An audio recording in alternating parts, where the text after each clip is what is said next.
In 1864, the war in America finally stopped being like a nightly duel that the Southerners had dreamed of at the start of the conflict. By this moment, the army of General Robert Lee already knew well what the power of the Northern can opener was, the industrial North, which methodically ground down the resources of the Confederacy. But at this same time, a new factor appeared on the battlefields of Virginia and Tennessee that scared the veterans of the South much more than the new cannons of Grant or the endless trains of supplies. Rumors began to spread among the Confederate lines about people in blue uniforms who fight with some extreme, almost fanatical rage. These were the colored regiments.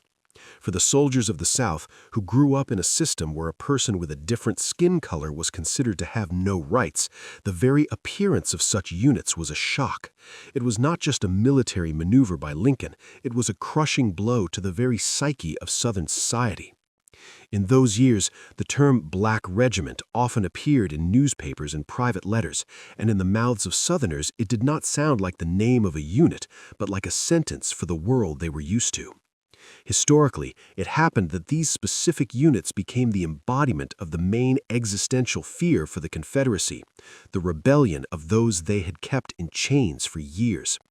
But now these people were armed with the best rifles of the North. They were trained and, what is most important, they had personal scores to settle with everyone who wore a gray uniform.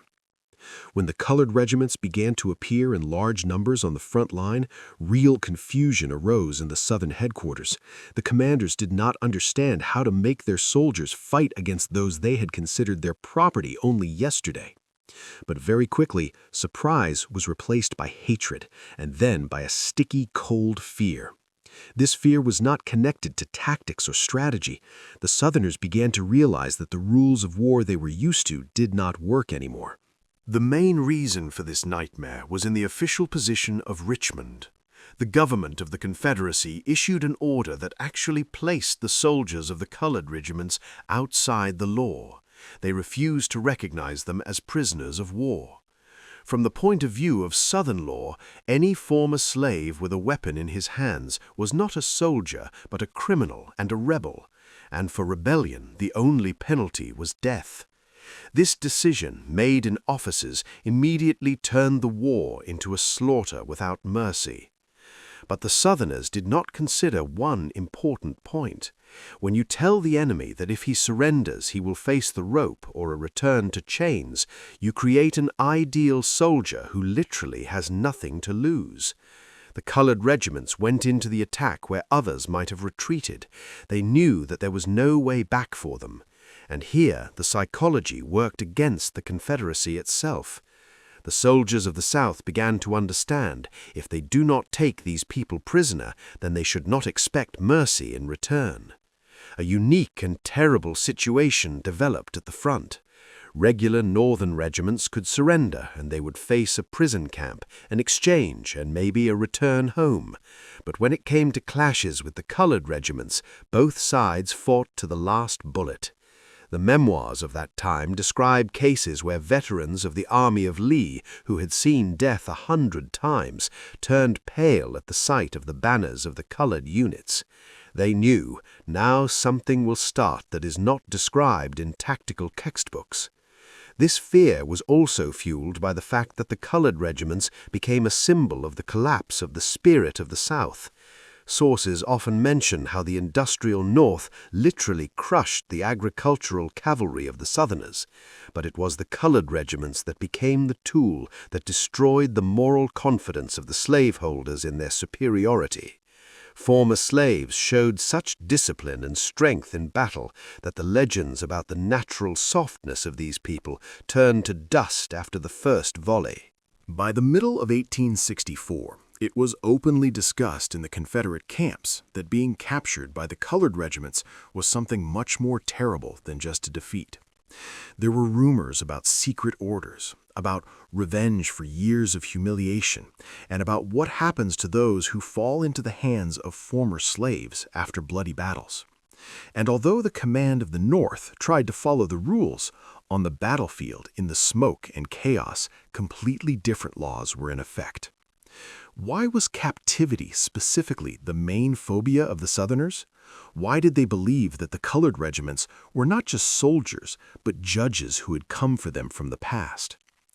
To understand this, one must look behind the scenes of several specific battles, where the clash of these two worlds led to consequences that military historians on both sides tried to hide for a long time.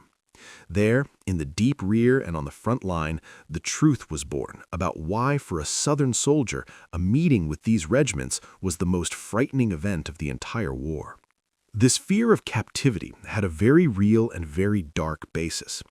It all began because the usual mechanism for exchanging prisoners of war simply broke down. Before the colored regiments appeared, the generals of the North and South could agree.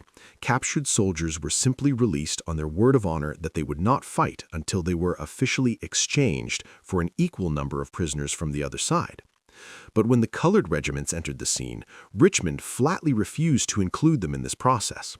The Southerners declared that former slaves were not soldiers, but runaway criminals, and they would not exchange them for white gentlemen. This political gesture led to a catastrophe on the front line. The command of the North, and especially General Grant, whom they feared in the South more than death itself, responded harshly.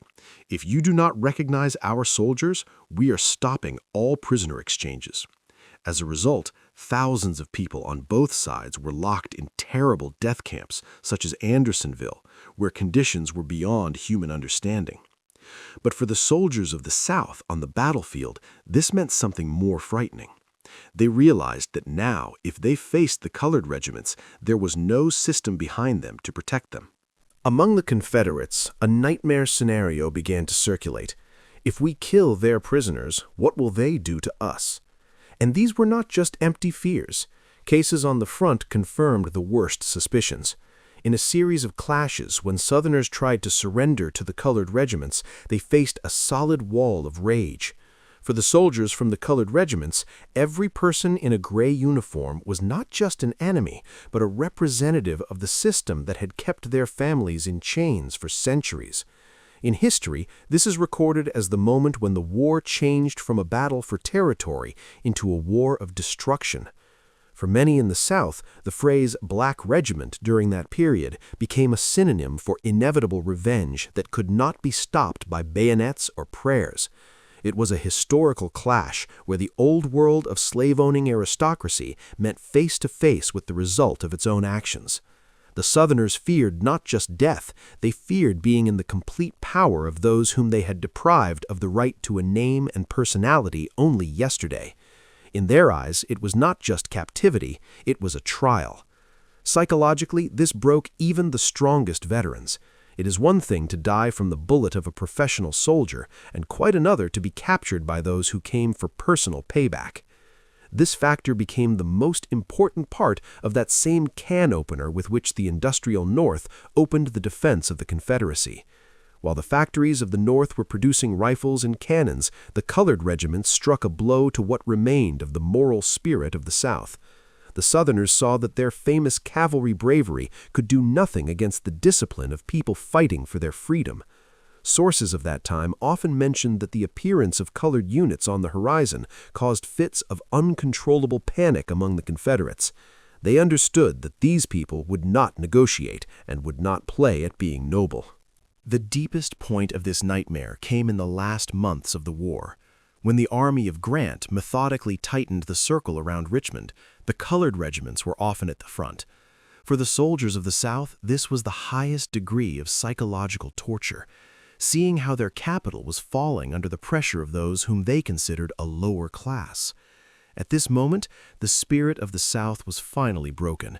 It was not just a military loss, it was the total collapse of their social reality.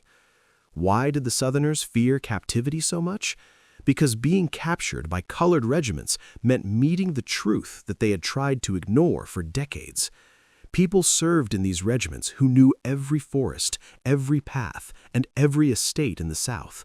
They were the invisible front that suddenly became visible and deadly. Being captured by such a regiment meant that it was no longer possible to hide behind your status or your origin. Before the bayonets of these people, everyone was equal. In the end, this fear became a self-fulfilling prophecy. By trying to intimidate the colored regiments with threats of execution and the refusal of prisoner of war status, the Confederacy itself deprived its own soldiers of a chance for mercy. This was a war without rules, which the South itself started. And when the final came at Appomattox, one could read in the eyes of the defeated generals of the South not only mourning for the lost cause, but also relief that this long nightmare was finally over. They faced a force that they could not understand and could not resist, the force of people who turned their fear into a weapon and returned to take what belonged to them by right. Against this background, even Grant seemed to them like a lesser evil, because behind his back stood not just regiments, but time itself, which forever erased the Old South from the map of history.